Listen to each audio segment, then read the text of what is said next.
నమస్తే, welcome to 99 TV big డిబేట్కి స్వాగతం. ఆంధ్రప్రదేశ్లో జగన్మోహన్ రెడ్డి గారు, తెలంగాణలో రేవంత్ రెడ్డి గారు తెలుగు సినిమా ఇండస్ట్రీ మీద కత్తిగట్టారా, కక్షగట్టారా? ఆయనేమో తనకి ప్రయారిటీ ఇవ్వట్లేదు, తనని పట్టించుకోవట్లేదని చెప్పేసి నట్లు బిగించేసి తెలుగు ఇండస్ట్రీని అంతనే తన పాదాకాంతుడిని చేసుకున్నారు. ఆయన ముఖ్యమంత్రిగా ఉండగా వచ్చి అందరూ భయభక్తులతో ఆయన దగ్గర నుంచొని ఇలా నమస్కారాలు చేసి వెళ్లాల్సి వచ్చింది. ఈరోజు ఏకంగా ఆయన నాగార్జున గారి బిజినెస్ ప్రాపర్టీని నోటీసులు ఇవ్వకుండా ధ్వంసం చేశారు. నిన్న రాత్రి ఒక తెలుగు సినీ ప్రముఖుడు చాలా వివిఐపి ఇంట్లో జరిగిన ఒక అత్యవసర సమావేశంలో హైదరాబాద్లో తెలుగు సినీ ఇండస్ట్రీ పెద్దలందరూ కూడా దీన్ని తీవ్రంగా నిరసించారు.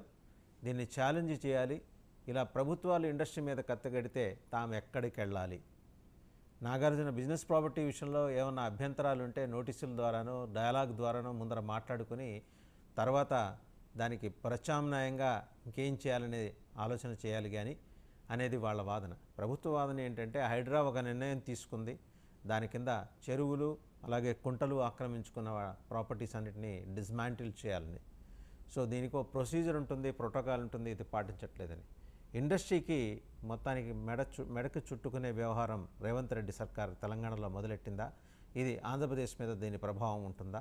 తెలుగుదేశం దీన్ని ఎలా చూస్తుంది? ఇండస్ట్రీ నుంచి ఎదిగిన తెలుగుదేశం, ఇండస్ట్రీ సపోర్ట్తో బాగా పేరు తెచ్చుకున్న తెలుగుదేశం ఈరోజు ఇది గొంతులో వెలక్కాయ పడ్డట్టు వైఖరి కనబరుస్తుందని చెప్పి మాట వినిపిస్తుంది. ఈ అంశానికి సంబంధించి మనకి బిగ్ డిబేట్లో పార్టిసిపేట్ చేస్తున్నారు బీజేపీ నాయకులు నరసింహరావు గారు. నమస్తే నరసింహరావు గారు. అలాగే వైసీపీ అధికార ప్రతినిధి సుజాత గారు, జనసేన అధికార ప్రతినిధి మరో సుజాత గారు, అండ్ జగడం సత్యనారాయణ గారు, టీడీపీ అధికార ప్రతినిధి.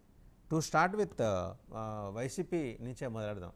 ఎందుకంటే కూల్చివేతల మీద వైసీపీకి ఉన్నంత సరదా మిగిలిన వాళ్ళకి లేదు. కానీ ఈరోజు కొత్తగా తెలంగాణ సర్కారు కూడా ఆ సరదాని అది మరి స్వీకరించి స్ఫూర్తితోటి ముందుకెళ్తున్న పరిస్థితి కనిపిస్తుంది. కాబట్టి కూల్చివేతల స్పెషల్ తోటి మొదలెడదాం. సుజాత గారు ఏమంటారు మీరు నిన్నటి వ్యవహారాన్ని? నమస్తే అండి, వెరీ గుడ్ మార్నింగ్. ఆడియో మ్యూట్లో ఉందండి, అన్మ్యూట్ చేసుకుంటారా సుజాత గారు? Okay, 1 second.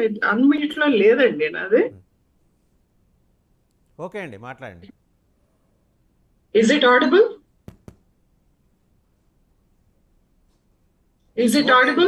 ఓకే అండి, మాట్లాడండి.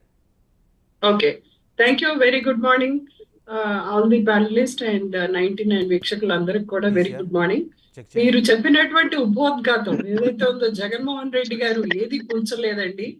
జగన్మోహన్ రెడ్డి గారు కూల్చినట్లయితే ఈ రోజు చంద్రబాబు నాయుడు గారు కృష్ణా నదిని తన కాళ్ళ దగ్గర కట్టేసుకొని ఆ కరకట్ట మీద ఉన్నటువంటి భవనంలో ఉండగలిగేవారు కాదు. మీరు అది గుర్తుపెట్టుకోవాలి. జగన్మోహన్ రెడ్డి గారు కూల్చే విధానమే అయితే ఏది పార్టీ ఆఫీసులో ఈ రోజు మంగళగిరిలో ఉన్నటువంటి పార్టీ ఆఫీసు ఉండగలిగేది కాదు. జగన్మోహన్ రెడ్డి గారు కూల్చగలిగేదే అయితే ఫ్యాబ్రికేటెడ్ బిల్డింగ్స్ అయినటువంటి సచివాలయాలు ఉండేవి కాదు. అది ఈరోజు ఏంటంటే ఇక్కడ రేవంత్ రెడ్డి గారు, వాసుదేవన్ గారు మీ వాయిస్ రావట్లేదు. వస్తుందండి. లింగమనేని గారి గెస్ట్ హౌస్లో నిర్మించిన ప్రజావేదికని కూల్చినప్పుడు ఉన్నంత సరదా మరి అదే హద్దుల్లో ఉన్న బోల్డన్ని అక్రమ నిర్మాణాల మీద మీకు ఎందుకు లేకపోయిందండి? బోల్డన్ని గెస్ట్ హౌస్లు ఉన్నాయి, బోల్డన్ని మఠాలు పీఠాలు ఉన్నాయి, అలాగే ప్రకృతి ఆశ్రమాలు ఉన్నాయి. వాటి జోలికి ఎందుకు పోలేకపోయారు ఆ రోజు జగన్మోహన్ రెడ్డి గారు?